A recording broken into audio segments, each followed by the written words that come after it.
Taiyang stood at the entrance of the Grand Palace and felt his stomach twist into knots. The building stretched into the sky like a mountain made of crystal and light. He had never seen anything so beautiful or so terrifying in his entire life. Around him, aliens of every shape and size walked past without giving him a second glance. Some had wings that shimmered like oil on water. Others floated on cushions of air. A few looked almost human, but their eyes glowed with colors that did not exist on Earth. He adjusted his simple black suit and wished he had stayed home. But he could not. Ambassador Park had fallen sick with the Rigel flu, and someone had to represent Earth at the Festival of Unity. That someone was Taiyang, a nobody, a diplomatic aide who usually just filed reports and made coffee. "Move along." "Human," a security guard said. The guard had 4 arms and skin like polished stone. "You are blocking the entrance." Taiyang mumbled an apology and hurried inside. The main hall took his breath away. The ceiling looked like the night sky, but the stars moved and danced. Thousands of guests filled the space, their voices creating a sound like music. Long tables stretched in every direction, covered with foods that Taiyang could not identify. Some dishes glowed, others seemed to move on their own. A servant showed him to his seat. It was at the very last table, far from the center stage where the royal family would sit. Taiyang was not surprised. Earth had only joined the Galactic Coalition 30 years ago. In a galaxy full of civilizations millions of years old, humans were like children at an adult party. He sat down next to a creature that looked like a floating jellyfish. It did not acknowledge him. On his other side sat an alien with too many eyes. It looked at him with what might have been pity or disgust. Taiyang could not tell. "Ladies, gentlemen, and beings of all configurations," a voice boomed through the hall. "Please welcome the royal family of Valoria." Everyone stood. Taiyang stood too, his heart pounding. Music played, strange and beautiful. Lights dimmed and then brightened in patterns that made his eyes water. The royal family entered from a side door, walking with perfect grace. King Minho came first, tall and powerful, with skin that seemed to contain galaxies. Queen Yunji followed, her movements like flowing water. Behind them walked Princess Yuna, and Taiyang forgot to breathe. She was beautiful in a way that seemed impossible. Her skin shifted colors with each step, from silver to gold to deep blue. Her eyes were large and luminescent like stars. She wore a dress that looked like it was made from light itself. But what struck Taiyang most was her expression. While her parents smiled and waved, Princess Yuna looked sad, or maybe tired, like she carried a weight no one else could see. The royal family took their seats on a raised platform at the center of the hall. King Minho stood and raised his hand. Silence fell instantly. "Welcome, friends from across the galaxy," the king said. His voice was warm and deep. "Today we celebrate 5,000 years of peace and prosperity. Today we honor the bonds that unite us all." The crowd cheered. Taiyang clapped politely, feeling out of place. "As tradition demands," King Minho continued, "Princess Yuna will now greet each representative personally. This is our way of showing respect to all who have traveled far to be here." Princess Yuna rose from her seat. She moved through the crowd like a dancer, stopping at each important table. She spoke to the warrior from the Kresh Empire, a massive creature with armor like a tank. She bowed to the science matriarch of the Luminari, whose brain could be seen through her transparent skull. She smiled at Lord Dohyun, her chief military advisor, a Valorian noble who looked at her with obvious affection. Taiyang watched, knowing she would probably not even reach his table. There were too many important people to greet. But then something strange happened. Princess Yuna paused. She was speaking to the ambassador from the Hive Collective, but her eyes drifted away from the conversation. She looked across the room, scanning the crowd. And then her eyes found Taiyang. He froze. She was looking directly at him. He was sure of it. Her luminescent eyes widened slightly, and she tilted her head like a bird studying something interesting. Then she blinked and returned to her conversation. Taiyang told himself he had imagined it. Why would a princess look at him? He was nothing special. Just a human who happened to be in the right place at the wrong time. The greeting ceremony took an hour. Princess Yuna spoke to every major representative, offering words of thanks and respect. The crowd grew restless. Dinner would be served soon, but then Princess Yuna did something unexpected. Instead of returning to her seat, she kept walking. She moved past the important tables, past the middle sections, all the way to the back of the hall. She was walking toward Taeyang's table. People began to whisper. The jellyfish creature next to Taeyang floated away quickly as if making room. The alien with too many eyes stood and bowed so low it almost touched the floor. Princess Yuna stopped in front of Taeyang. Up close, she was even more stunning. Her skin shifted colors like a sunset. Her eyes held depths that seemed to go on forever. She smelled like rain and flowers and something else he could not name. "You are the representative from Earth," she said. Her voice was soft but clear. Taeyang tried to speak, but no words came out. He nodded instead. "What is your name?" she asked. "Taeyang," he managed to say. "My name is Taeyang." "Taeyang," she repeated as if testing how it sounded. "Tell me, Taeyang of Earth, do you know the tradition of the trials of worth?" His mind went blank. He had read about the trials in his briefing documents, but the information scattered like frightened birds. "Yes, Princess. The trials test wisdom and courage. They prove who is worthy to stand beside the royal family." "Correct," she said. "And do you know that I must choose a champion to represent me in these trials?" The whispers around them grew louder. Taeyang's hands began to shake. "Yes, Princess," Princess Yuna smiled. It was a small smile, but it changed her whole face. The sadness disappeared for a moment. "Then I choose you, Taeyang of Earth. Will you be my champion?" The hall erupted in chaos. Aliens shouted in 100 different languages. Lord Dohyun stood so quickly his chair fell backward. King Minho rose from his throne, his expression shocked. Taeyang stared at the princess, unable to process what was happening. This had to be a mistake. A joke, a misunderstanding. But Princess Yuna extended her hand to him and her expression was serious. "Will you accept?" she asked again. Taeyang looked at her hand. It seemed to glow from within like it contained its own light. He thought about refusing. He thought about running away. But something in her eyes stopped him. She was not mocking him. She was not playing a game. She needed him to say yes, though he could not imagine why. He took her hand. It was warm and smooth and felt electric against his skin. "I accept," he said, and his life changed forever.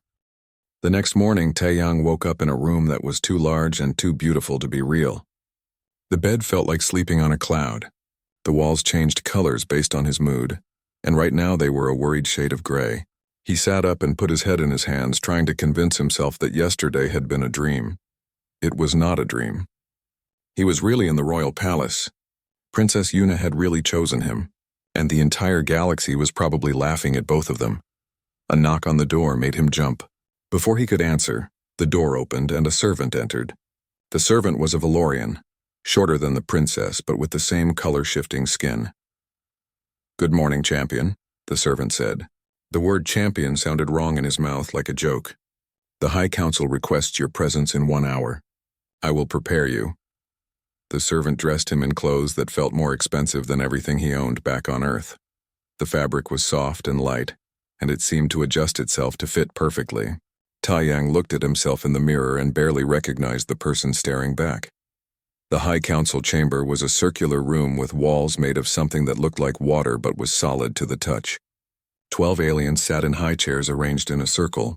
They all looked down at Taeyang like judges at a trial. Princess Yuna sat in a separate chair, her face calm and unreadable. Lord Dohyun stood to her right, his arms crossed and his expression dark. "Human," one of the council members said. She was old, even for a Valorian, with skin that had faded to a pale silver. "Do you understand what you have agreed to?" "I think so," Taeyang said. His voice sounded small in the large room. "You think?" Lord Dohyun said, stepping forward. "This is not a game, human. The trials of worth have stood for 10,000 years. Champions have died attempting them. The greatest warriors and scholars in the galaxy have failed. And the princess chooses you?" He said the word "you" like it tasted bad. "Dohyun," Princess Yuna said quietly. "He is accepted. The choice is made."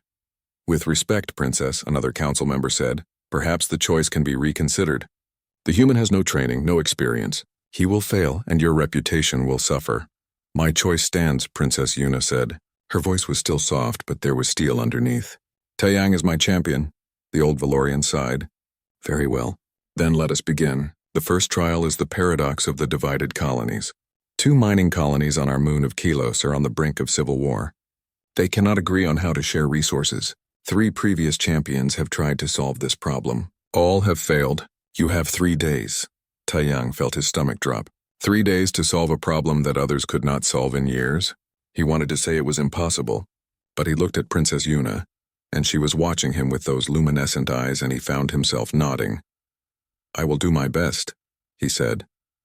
Lord Dohyun laughed. It was not a kind sound. "Your best will not be enough, human." After the meeting, Taeyang tried to speak with Princess Yuna, but she was surrounded by advisors and guards. She gave him one brief look before she was swept away. That look told him nothing and everything at the same time. A ship took him to Kelos the next morning. The moon was gray and dusty, covered in mining equipment and settlements. 2 colonies sat on opposite sides of a large crater. The northern colony was called High Reach. The southern colony was called Deepwell. They had once been one colony, but a dispute over mining rights had split them apart. Taeyang visited High Reach first. The colony leader was a Valorian named Kiwan, middle-aged with deep blue skin. He sat behind a desk covered in maps and charts. "Another champion," Kiwan said, not bothering to hide his boredom. "Let me save you time. Deepwell takes more than their share. They mine the rich deposits while we get scraps. It is not fair, and we will not stand for it anymore." "What would be fair?" Taeyang asked. "They should mine less. We should mine more. Simple." "Have you talked to them about this?" Kiwan laughed bitterly. "Talk? We have talked for 50 years. They do not listen. They are thieves and liars." Taeyang thanked him and went to Deepwell. The journey took an hour across the dusty surface. Deepwell was larger than High Reach with better equipment. The colony leader was named Sora, a female Valorian with green-tinted skin. "High Reach complains because they are lazy," Sora said when Taeyang asked about the conflict. "We work harder, so we mine more. That is fair. But Kiwan says you take more than your share," Taeyang said carefully. Sora's eyes flashed with anger. "Our share? This moon belongs to all Valorians. We take what we need. If High Reach wants more, they should work harder. Have you tried to compromise?" "Compromise? We have tried everything. They want us to give them our hard-earned resources. They are greedy and entitled." That night, Taeyang sat in his small room at the mining outpost and thought. Both sides believed they were right. Both sides had legitimate complaints. But they had stopped listening to each other. They only saw each other as enemies. He spent the next day walking around both colonies talking to regular miners instead of leaders. He listened to their stories. He ate meals with them. And he noticed something interesting.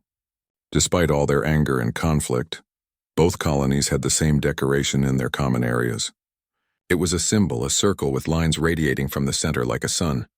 "What is this?" Taeyang asked an old miner from High Reach. That is the sign of balance, very old. From the teachings of the founder, Soman, who established the first Valorian colonies. It represents how all things should be in balance. Taeyang saw the same symbol in Deepwell. When he asked about it, he got the same answer. Both colonies honored the same ancient teacher. Both believed in the same principle of balance. On the third day, Taeyang called both colony leaders to a meeting at a neutral location, a small research station between the 2 settlements.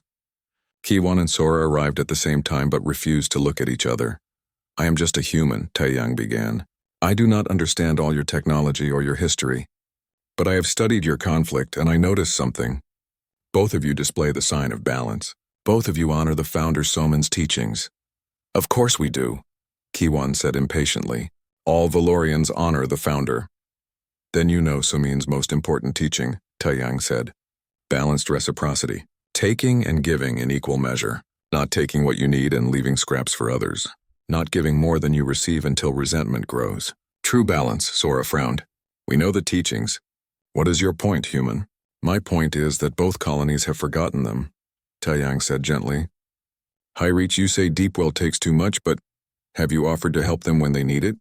"Deepwell, you say High Reach is lazy, but have you shared your better equipment and techniques? True balance is not about taking equal amounts. It is about supporting each other so both can thrive." The room fell silent. Kiwan and Sora looked at each other for the first time in years. Really looked. And Taeyang saw something change in their expressions. The teachings say that when 2 communities serve the same purpose, they should function as one body. Taeyang continued. "Your purpose is the same, to mine resources for Valoria. But you have been fighting like 2 hands trying to work separately. What if you work together? Share equipment, share expertise, share the rich deposits and the poor ones equally? Our ancestors worked together once, Sora said quietly. Before the division. We were stronger then, Kiwan admitted. You can be strong again, Taiyang said. I cannot force you to agree, but I can remind you of what you both already know in your hearts. Balance is not taking from others. Balance is giving to each other. The meeting lasted 6 more hours. There were arguments and old wounds were reopened. But slowly, carefully, Kiwan and Sora began to talk instead of shout. They began to listen instead of accuse. By the end, they had drafted an agreement. The colonies would share resources based on need, not on who could mine faster. They would rotate access to the rich deposits. They would share equipment and knowledge. It was not perfect. Years of resentment would not disappear overnight. But it was a start. When Taiyang returned to the royal palace, the High Council was waiting. They had watched everything through surveillance feeds. The old Valorian counselor looked at him with an expression he could not read. You solved the paradox, she said simply. You did what 3 champions before you could not do. How? Taiyang shrugged. I just reminded them of what they had forgotten. Sometimes people cannot see the obvious answer because they are too close to the problem. Lord Dohyun said nothing, but his eyes burned with anger. Princess Yuna smiled at Taiyang. It was a real smile this time, warm and genuine. Well done, my champion, she said. For the first time since this madness began, Taiyang thought that maybe, just maybe, he could actually survive these trials. The days following the first trial were strange for Taiyang. People who had ignored him now stopped to stare. Some looked at him with curiosity, others with suspicion, a few with outright hostility. The galactic news networks could not stop talking about the human who had solved an ancient problem using simple wisdom instead of advanced technology. Lord Dohyun's hostility grew worse. He would glare at Taiyang across the palace halls. Once he cornered Taiyang in a corridor. You got lucky, human, Dohyun said, his voice low and dangerous. The first trial was easy. The second trial will break you. And when you fail, the princess will be humiliated. I wonder if that was your plan all along. I have no plan except to do my best, Taiyang said, trying to keep his voice steady. Your best is not good enough for her, Dohyun said, then walked away. Taiyang tried to speak with Princess Yuna several times, but she was always busy with royal duties. He only saw her at formal dinners, and they never sat close enough to have a real conversation. He wanted to ask her why she had chosen him. He wanted to understand what she expected from him. But the princess remained distant, like a star he could see but never touch. The second trial was announced 1 week after the first. The High Council gathered again, and this time the room was filled with observers. Word had spread across the galaxy that a human was competing in the trials of worth. Some came to watch him succeed. Most came to watch him fail. The old Valorian counselor stood. The second trial is the Void Maze. It is a quantum reality where the laws of physics change without warning. The maze tests your ability to adapt and survive. Many champions have entered. Not all have returned. A cold fear settled in Taiyang's chest. What happens if I do not return? Then you die, the counselor said simply. And the princess must choose a new champion or forfeit her claim to leadership. When do I enter the maze? Taiyang asked. Now. They took him to a chamber deep beneath the palace. In the center of the room stood a circular portal that looked like a tear in reality itself. Colors that should not exist swirled within it. Just looking at it made Taiyang dizzy. Other competitors waited nearby. There was a massive warrior from the Kresh Empire, covered in armor that could probably withstand a nuclear blast. A scientist from the Luminari floated nearby, her equipment covering her like a second skin. A hunter from the Shadow World stood in the corner, his body phasing in and out of visibility. All competitors will enter together, the counselor announced. The first one to reach the center and retrieve the Crystal of Truth wins. You may use any equipment you wish. You may form alliances or work alone. But know this, the maze does not want you to succeed. It will try to kill you. Taiyang had no equipment except the simple clothes he wore. He had no weapons, no armor, no advanced technology. He only had himself. Princess Yuna appeared at the edge of the room. She walked up to Taiyang and everyone fell silent to watch. Do you know why I chose you? She asked quietly. No, Taiyang admitted. I have wondered every day. Because humans are survivors, she said. Your species evolved on one of the most dangerous planets in the galaxy. Earth tried to kill you with storms, earthquakes, predators, diseases. But you survived. You adapted. That is what I need. Not technology. Not strength. Adaptability. Before Taeyang could respond, the signal was given. All competitors moved toward the portal. The Kresh warrior went first, charging forward with confidence. The others followed. Taeyang took a deep breath and stepped through. The other side was madness. He stood in a corridor that seemed to stretch forever. But when he took a step, the corridor suddenly became a tiny box. Gravity pulled him down, then sideways, then not at all. The walls were red, then blue, then transparent. Sound came from everywhere and nowhere. The Kresh warrior roared in confusion as his armor suddenly became too heavy and dragged him down. The Luminary scientists' equipment sparked and died. Without their technology, they were helpless. But Taeyang had no technology to fail. He closed his eyes and breathed slowly, forcing his panic down. Think, he told himself. This is just like Earth. On Earth, a sunny day could become a thunderstorm in minutes. A safe path could become a trap. You learn to pay attention, to notice patterns, to adapt. He opened his eyes and watched the maze carefully. The changes seemed random, but they were not. There was a rhythm. Every 30 seconds, the environment shifted. If he timed his movements with the shifts, he could make progress. He moved forward, step by careful step.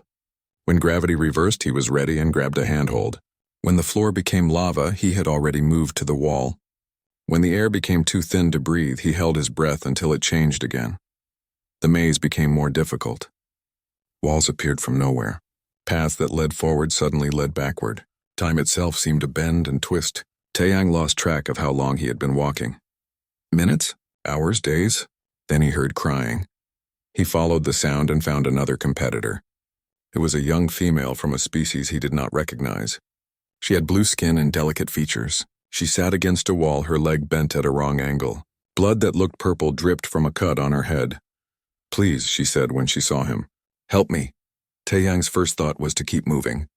This was a competition. Helping her would slow him down. The other competitors would reach the center first.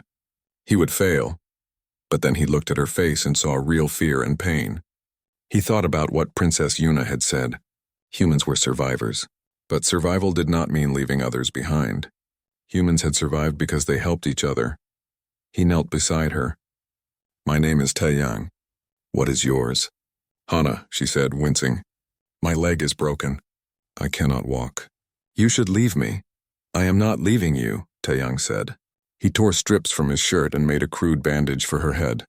Then he helped her stand, letting her lean on him. Why are you helping me? Hana asked as they moved slowly through the maze. I am your competitor. Because it is the right thing to do, Taeyang said simply. Moving with Hana was hard. The maze seemed to sense their vulnerability and became more aggressive. Walls tried to crush them. Floors disappeared beneath their feet. But Taeyang adapted, always adapting, finding ways to protect both of them. Hana began to cry. My people are slaves, she said. The Valorian Empire conquered us 3 generations ago. They force us to compete in their trials for entertainment. I did not want to be here. I had no choice. Taeyang felt anger rise in his chest. He had not known this. No one had told him that some competitors were not here willingly. If we survive this, Taeyang said, I will make sure people know the truth. They finally reached the center of the maze. It was a circular room with walls made of pure white light. In the center floated a crystal that pulsed with rainbow colors. The crystal of truth. The Kresh warrior was already there, reaching for it. But when his hand touched the crystal, he screamed and was thrown backward. The crystal rejected him. The Luminary scientist tried next. Same result. The Shadow Hunter tried. Same result. Taeyang and Hana entered the room together. The other competitors stared at them in shock. The human helped her, the Kresh warrior said. What a fool, Taeyang ignored them. He approached the crystal with Hana still leaning on him.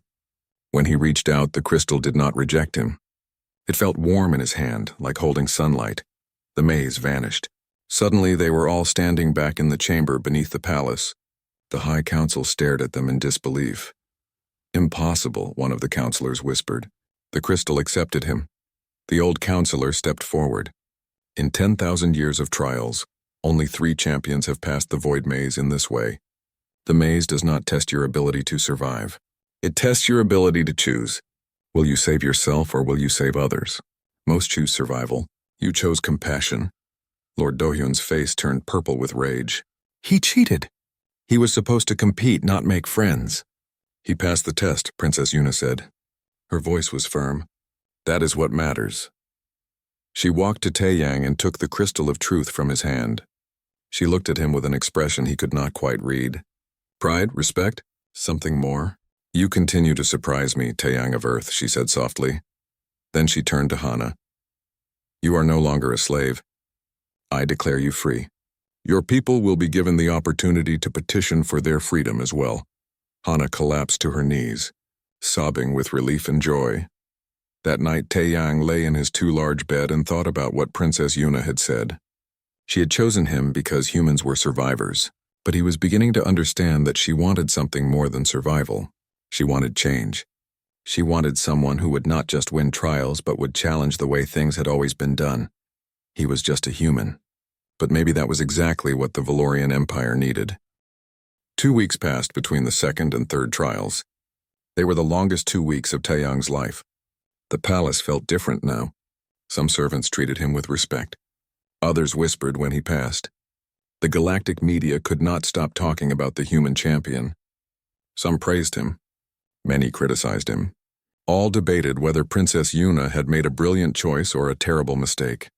Taeyang finally got a chance to speak with Princess Yuna alone.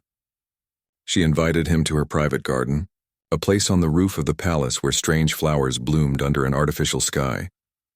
You wanted to understand why I chose you, Yuna said, as they walked among the flowers. The truth is that my empire is dying. Taeyang looked at her in surprise. Dying? But the Valorian Empire is the most powerful in the galaxy.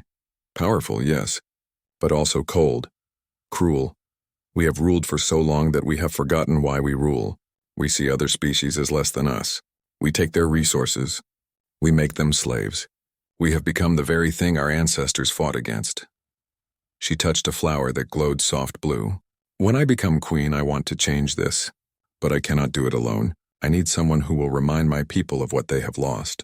Compassion, humility, the ability to see value in all beings. Why me? Taeyang asked. There are many species in the galaxy with those qualities. Because humans are new to the stars, Yuna said. You have not yet learned to be cynical. You still remember what it means to struggle, to help each other, to survive together. And because when I looked at you that first day, I saw someone who did not want power or glory. I saw someone who simply wanted to do the right thing.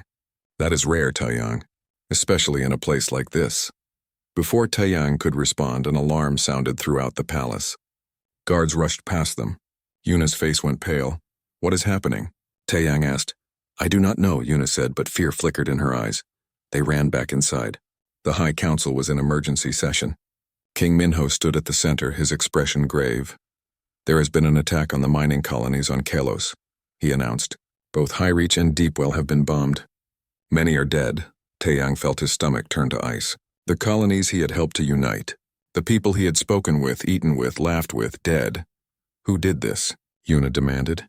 We do not know, one of the counselors said. But initial reports suggest it was an inside job. Someone who knew the colony's defenses. Lord Dohyun stepped forward. This is what happens when we trust the weak. The colonies were vulnerable because they were united.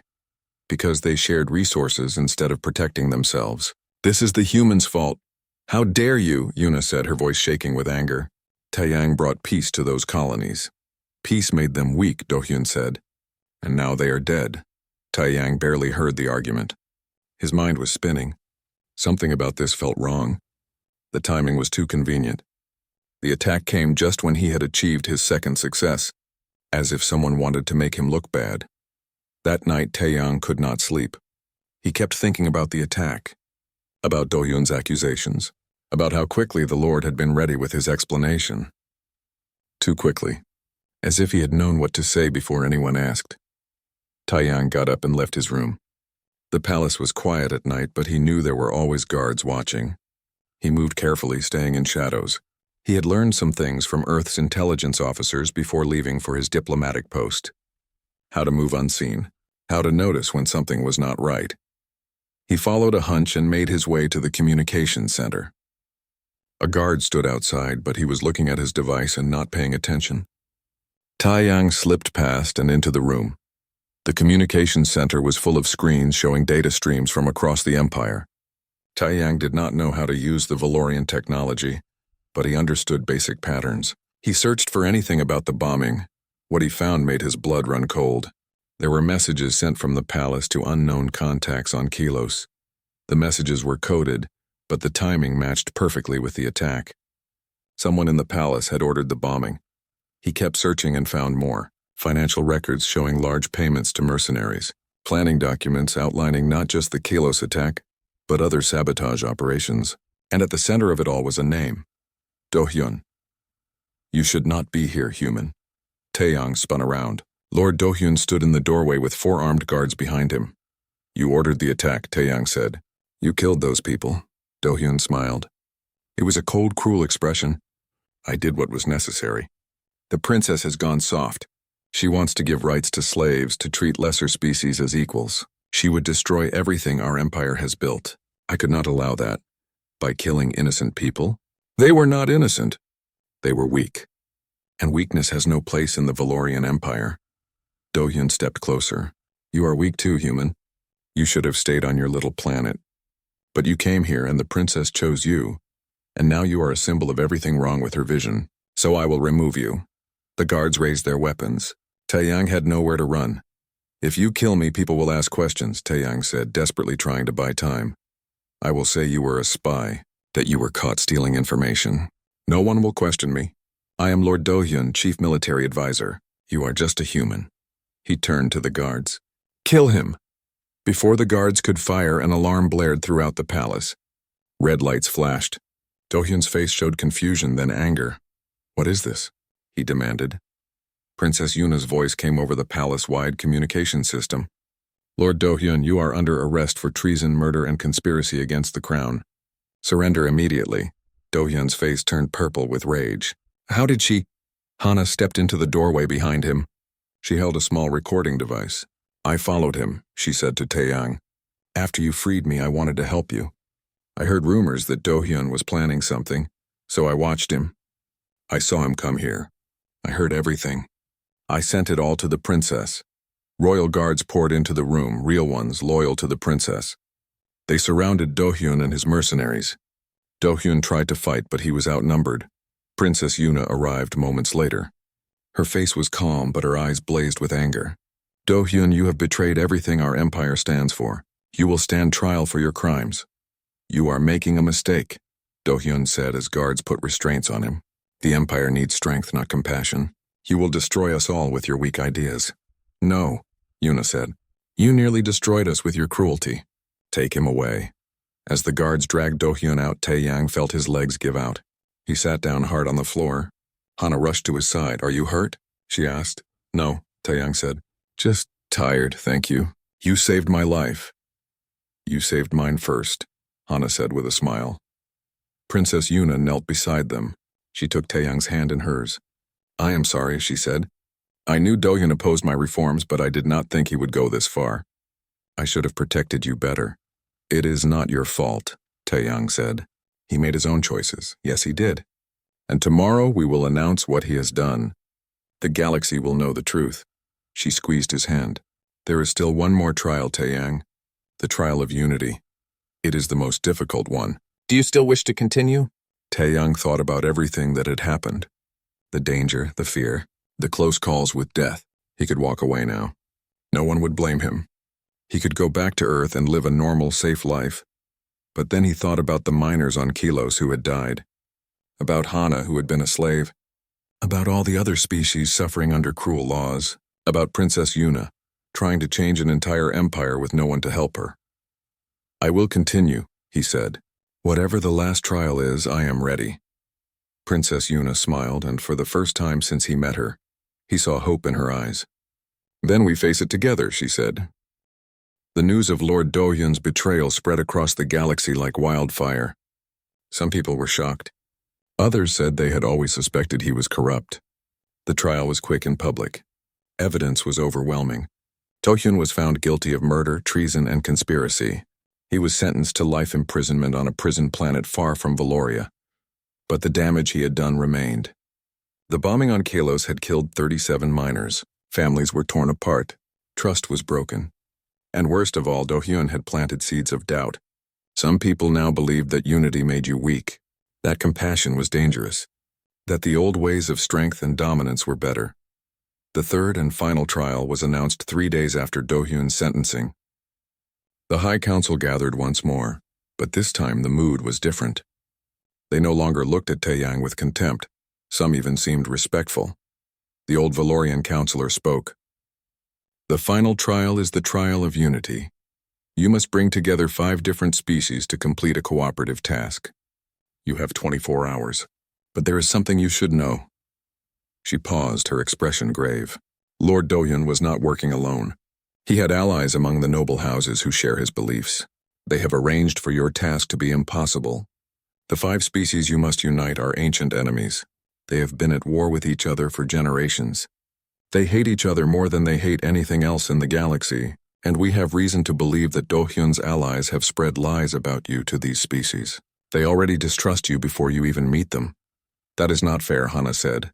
She had been allowed to stay and watch the proceedings.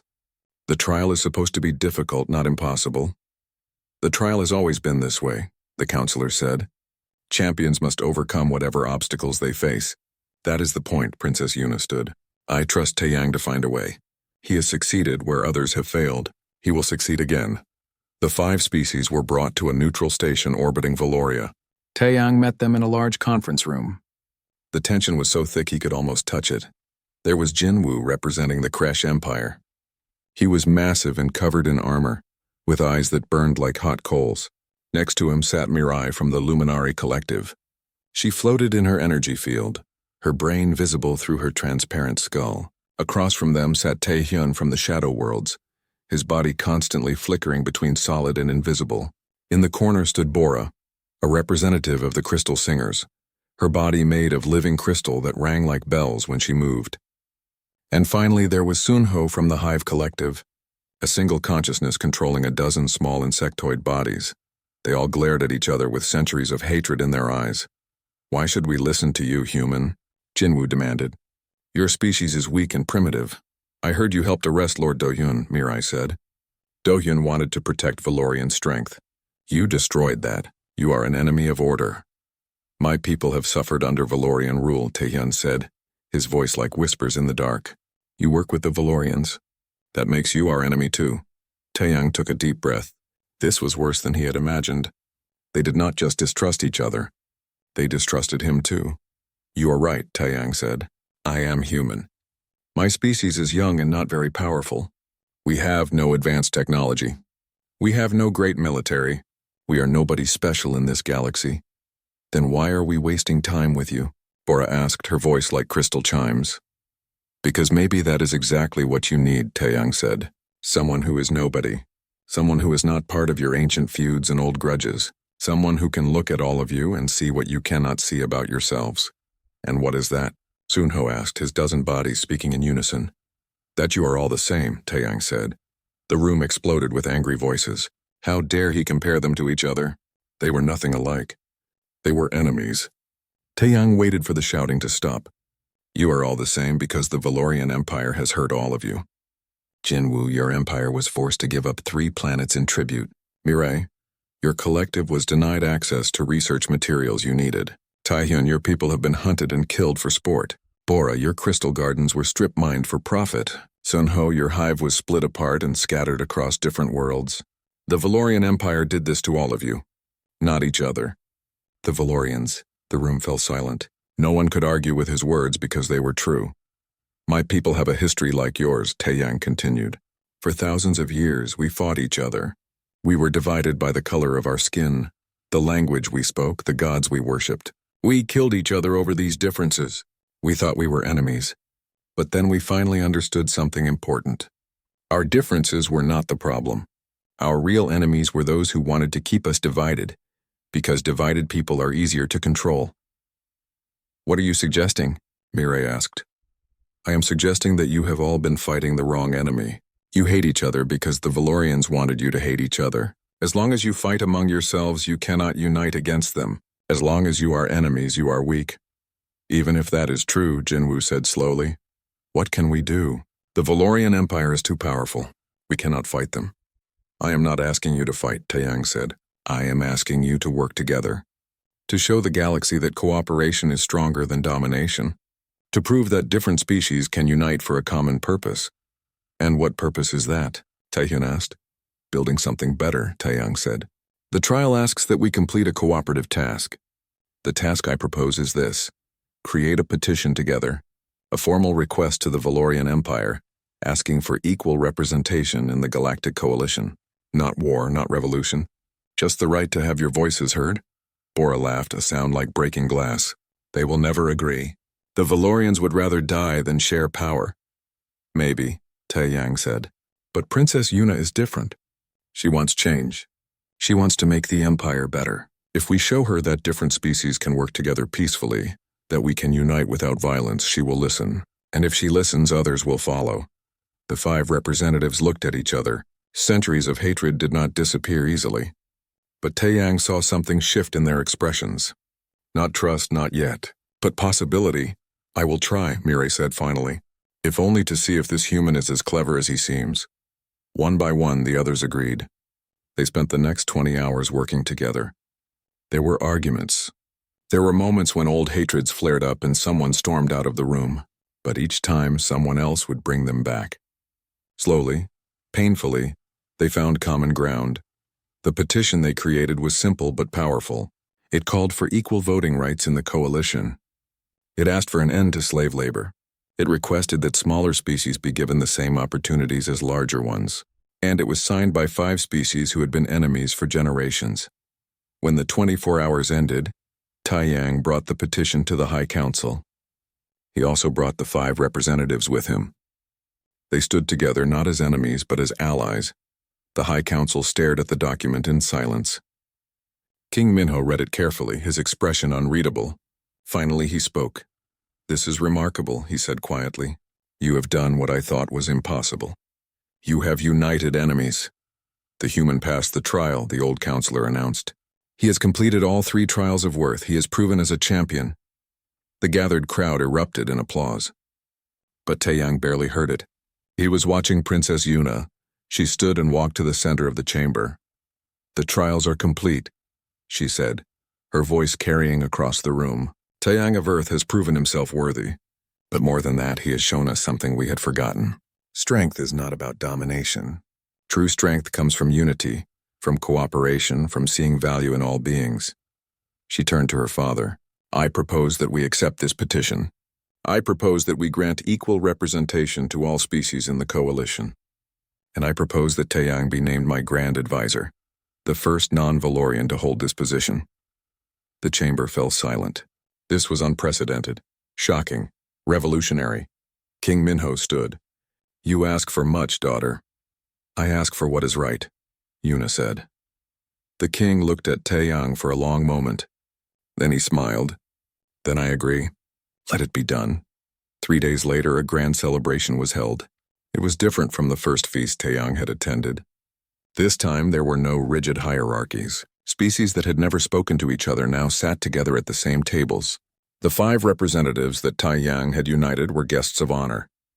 Hana was there too, no longer a slave but a free person, an ambassador for her people.